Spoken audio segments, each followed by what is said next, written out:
In the United States, President Donald Trump signed a series of executive orders on his first day in office following his inauguration.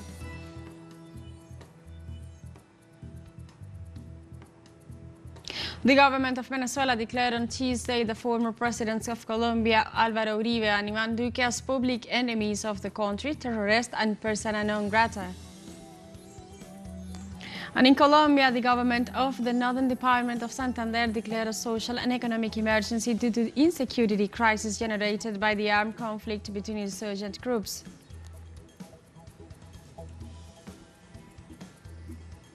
Hello and welcome to From the South. I'm Alejandra Garcia from teleSUR Studios in Caracas, Venezuela. We begin with the news. Stay with us.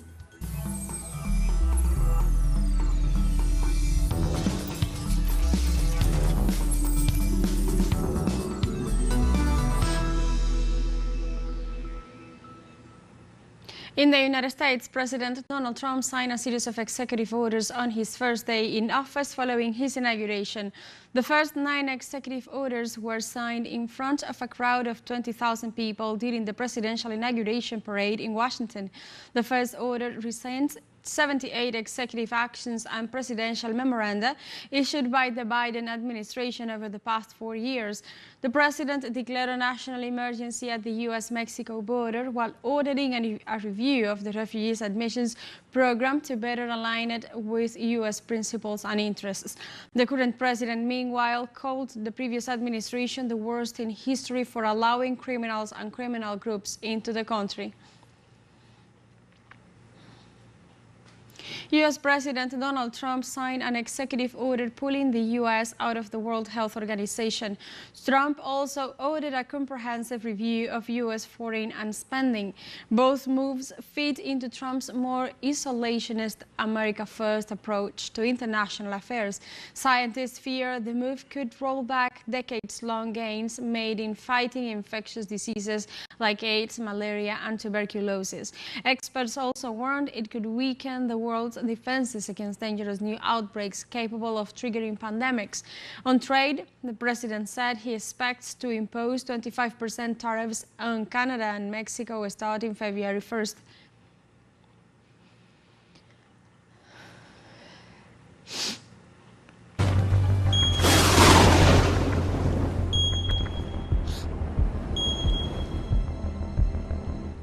In Southern California, a couple of fires broke out again as a result of winds, while firefighters are being alerted to extreme fire weather conditions which triggered blazes in Los Angeles. The National Weather Service announced gusts could reach from 70 meters per hour to 100 meters per hour. Hence, the entity issued a warning of a particularly dangerous situation for portions of Los Angeles, Ventura, and San Diego counties from Monday afternoon through Tuesday morning. So far, authorities have reported 2 fires in San Diego County. Subsequently, evacuation orders were issued for the Lilac fire as 50 acres had been destroyed due to flames. However, the California Department of Forestry and Fire Protection informed firefighters managed to put out the Pala fire.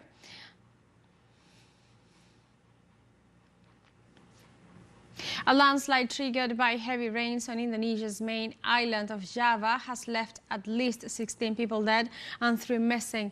Heavy rains in a mountainous area near the city of Pekanlongan, central Java province, caused landslides on Monday, collapsing at least 1 bridge and burying houses and cars in thick mud. According to the National Disaster Mitigation Agency, the landslide buried 2 houses and swept away several passing vehicles, leaving 10 injured who have been referred to hospitals and the nearest community health center. The weather forecast for the next 3 days showed potential moderate rains that could cause floods, flash floods, and landslides. A 6.4 magnitude earthquake hit the Chinese island of Taiwan on Tuesday, injuring 27 people, causing landslides and collapsing roofs of houses. Taiwan's Central Meteorological Administration reported that tremors were felt for nearly a minute when the shallow quake struck shortly after midnight, and the epicenter was recorded 12 kilometers north of Yuijing, a mango-producing district of southern Taiwan.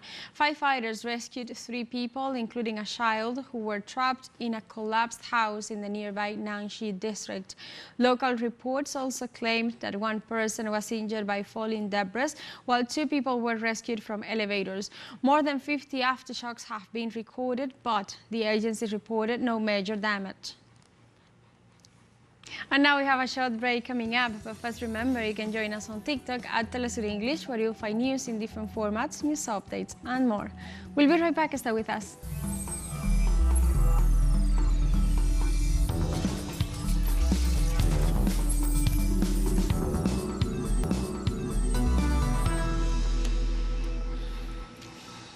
Welcome back.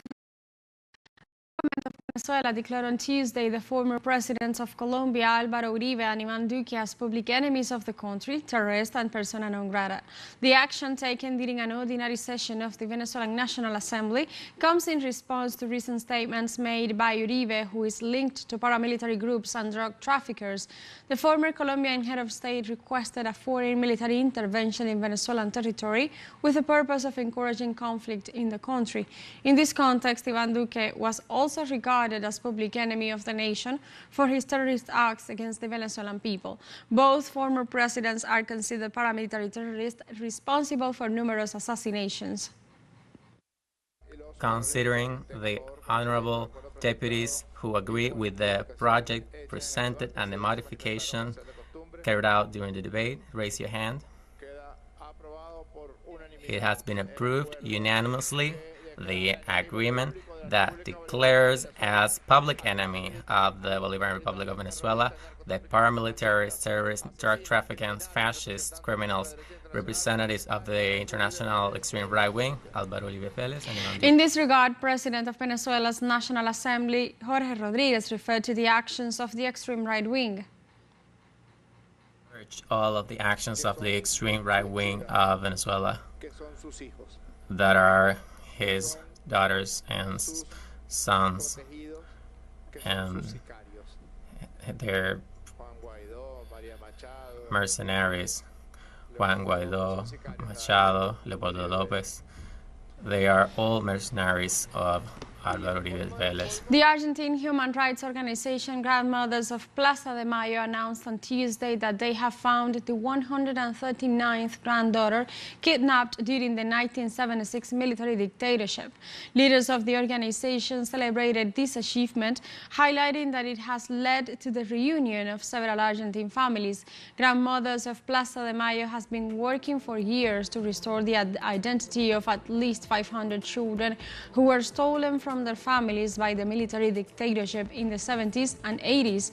According to data, the dictatorship period in Argentina forcibly disappeared over 30,000 people and kidnapped many of their children, stripping them of their true identity. In Colombia, the government of the Northern Department of Santander declared a social and economic emergency due to the insecurity crisis generated by the armed conflict between insurgent groups. On a press release, authorities of the Northern Department of Santander detailed that the measure will allow activating budgets to purchase food, medicines, mattresses and clothes to assist victims and displaced people by the conflict.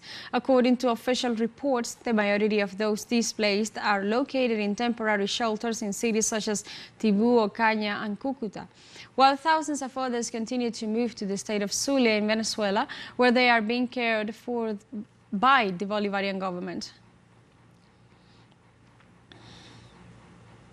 Colombian President Gustavo Petro, through his X account, referred to the state of economic emergency declared by his government in view of the worsening situation of violence in the country and called on the judicial power to support his decision. Through a post on his X account, the Colombian head of state expressed, he talks about others but refers to himself. They have lost their intelligence. The revolution can only be made with the people and without violence. Peace is the revolutionary flag because it is the flag of life. A state of internal commotion and a state of economic emergency are declared. I expect to have the support of the judicial power. The military deployment will always be developed with the economic transformation of the regions under violence.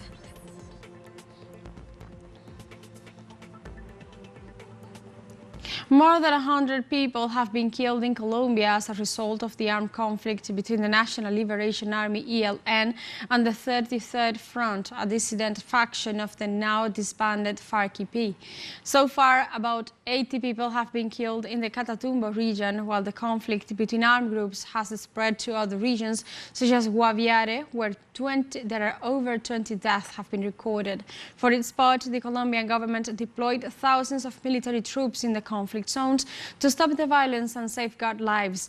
This measure was intensified after the president declared a national state of internal commotion and economic emergency. However, despite the state's initiative, over 20,000 Colombians fled their homes looking for refuge, of which some 1,000 have found shelter in Venezuela. We will have to make a common grave, bury and put several bodies in a single hole, because the graveyard does not have the capacity to accommodate 50 or 60 bodies. God forbid, and may He protect us from that. A second short break coming up, but before we invite you to visit our YouTube channel at teleSUR English, there you'll be able to rewatch our interviews, top stories, special broadcastings, and more. Hit the subscribe button and activate the notification bell to stay up to date on the world's most recent events. Final short break, don't go away.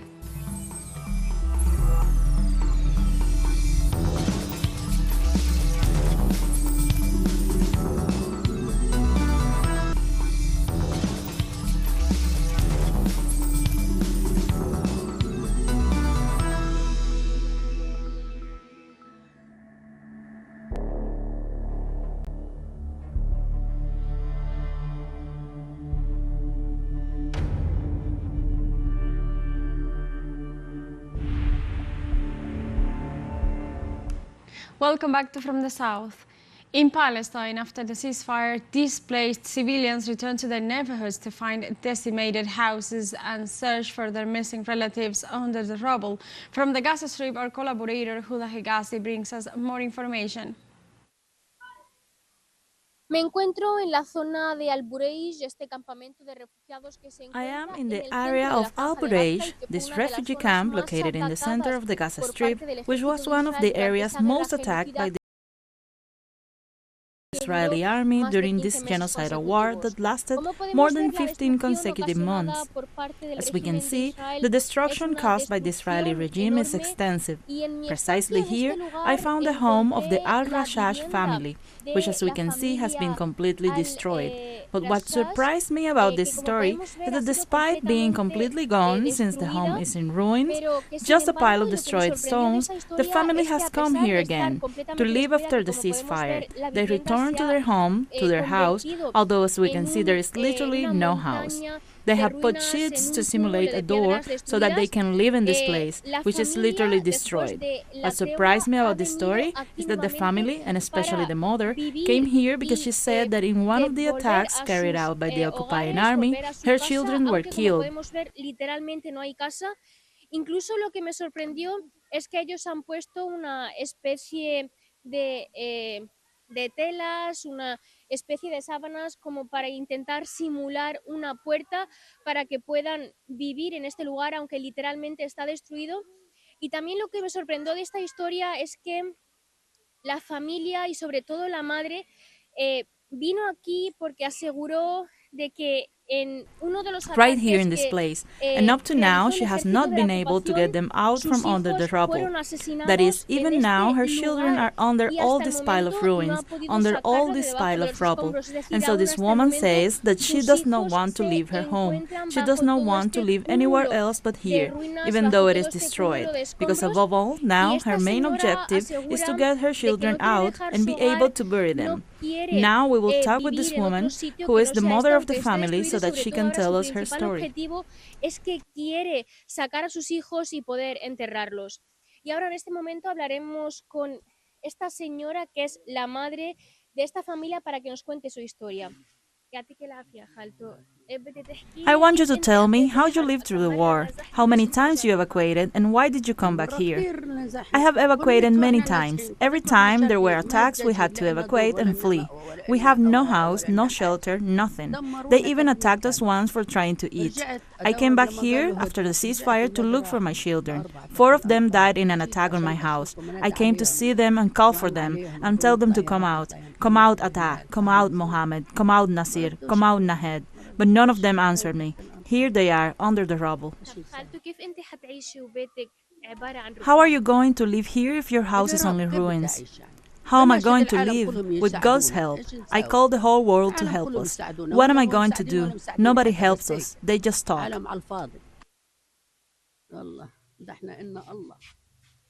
Esta señora nos asegura de que ha vuelto a su hogar porque literalmente no tiene otro lugar. This woman assured us that she has returned to her home because she literally has nowhere else to go. This is the only place where she can stay at this moment. The main reason that has pushed her to return to her home is because her children are still under the rubble. There are 4 young people who were killed by the Israeli regime and whose bodies have not been able to be retrieved. So she is hurting since she hasn't been able to bury her children who remain under the rubble after so long. So now her only wish is to get her children out so she can bury them with her own hands. Su principal objetivo es que pueda sacar sus hijos y pueda enterrarlos ella con sus propias manos. In South Korea, detained President Yoon Suk-yeol denied Tuesday that he had ordered troops to forcibly remove lawmakers from the National Assembly after declaring martial law. During his hearing, Yoon Suk-yeol claimed that his actions were not aimed at blocking the assembly, but were a warning to the opposition Liberal Democratic Party for undermining the government's actions. He also denied that he had sent a note to Finance Minister Choi Sang-mok on the day martial law was imposed, asking him to prepare a budget for an emergency legislative body. The National Assembly impeached the detained president and suspended his powers. Now the Constitutional Court has until June to decide whether to permanently remove him or reinstate him. Russia officially became the main supplier of natural gas to China as part of the nation's bilateral energy cooperation agreements. Russian President Vladimir Putin confirmed so during a telematic meeting with his Chinese counterpart Xi Jinping, pointing out that the feat was achieved 5 years after the joint launching of the Siberian gas pipeline. The head of state of the Russian country added that Moscow also holds the first spot in oil exports to China. In this context, Putin also highlighted that Beijing is currently the largest consumer of Russian energy resources and stressed that relations between the two nations are based on friendship and mutual trust. We build our ties on friendship, mutual trust, and support for equality and mutual benefit. These ties are self-sufficient. They do not depend on internal political factors or the current global situation. For his part, the president of China, Xi Jinping, stressed that the relationship with Russia has its core in eternal friendship and is acquiring a new vitality. China-Russia relationships, whose core is eternal friendship and kindness, as well as comprehensive strategic interaction, mutually beneficial cooperation, and victories for both sides, are acquiring new vitality. In Turkey, the death toll of the fire that broke out on Tuesday at the Kartalcaka Sky Hotel in the northern region of the country rose to 76. The figure was confirmed by Turkish Interior Minister Ali Yerlikaya, who also unveiled there were 51 people injured as a result of the blaze that engulfed the 12-story Grand Kartal Hotel, which reportedly had 238 guests staying over for the winter break. In this regard, Yerlikaya added that 52 of the victims had been identified as the investigation continues to find out the causes of the fire. In this context, President Recep Tayyip Erdogan declared a national day of mourning to take place on Wednesday. We know in particular that our citizens who have lost relatives are in deep sorrow and pain. In order to share the pain of our brothers and sisters, a national day of mourning has been declared. On Wednesday, January 22nd, 2025, our flags will be flown at half-mast until sunset in our country and in our foreign representations. Temsilciliklerimizde güneşin batışına kadar bayraklarımız yarı. And we have come to the end of this news brief, but remember you can join us on TikTok at teleSUR English. Also, you can find these and many other stories on our website at telesurenglish.net and join us on social media. We are on Facebook, X, Instagram, Telegram and TikTok as well. For teleSUR English, I'm Alejandra Garcia. Thank you for watching.